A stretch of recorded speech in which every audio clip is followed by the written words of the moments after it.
So what's up mga kagusla? Mga unta mga kagusla, kakain tayo mga kagusla sa araw na to.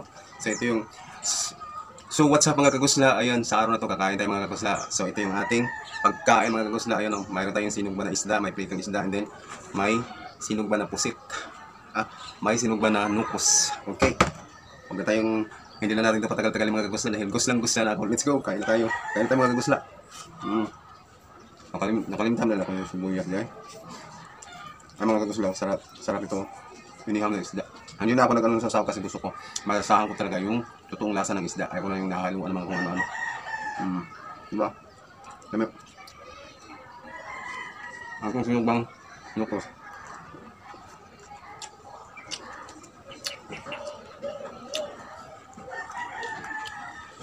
Ganito lang ang ulam natin sa probinsya mga kagusla. Simpleng-simpleng ulam ang talagang mga kagusla.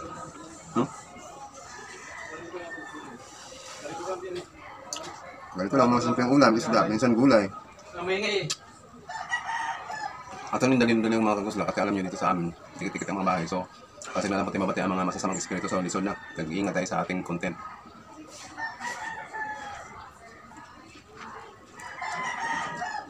Ano yung sa sinong mga isda mga kagusla eh.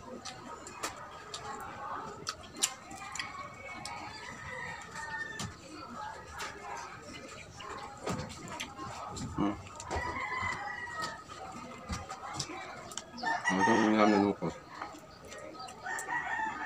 Hala! Mga kagusla ko, natalsik ka na nga ito sa nina. Namansahan na.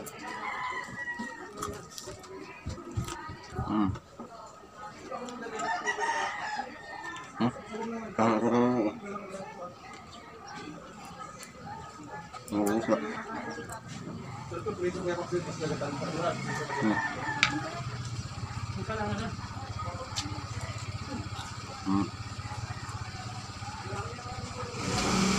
Lamig.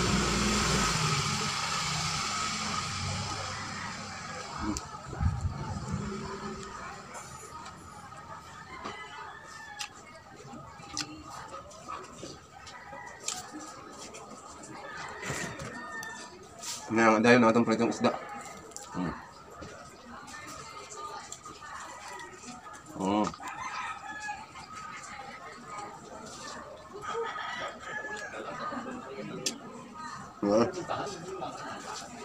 Itong nukos.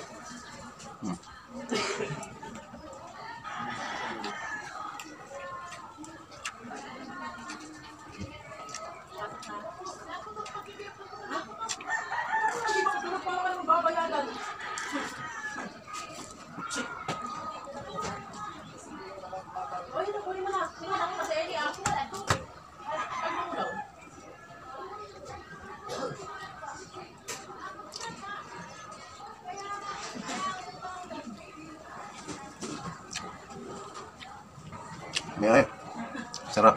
Kagusla.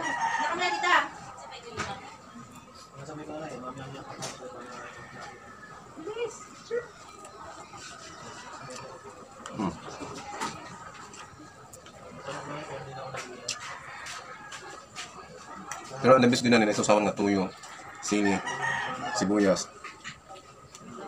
May kalamansi. Yun ang nabis. Pero kanya-kanya man tayong kuhan. Gusto. Ayaw ko kasi gusto ko malasahan talaga na yung natural na lasa sa isda. Ayaw ko na mahaluan ng mga asim, alat, o ano-ano pa man.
Yung pala dyan, Naku.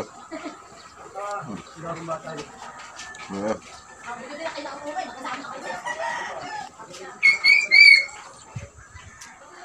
Hmm.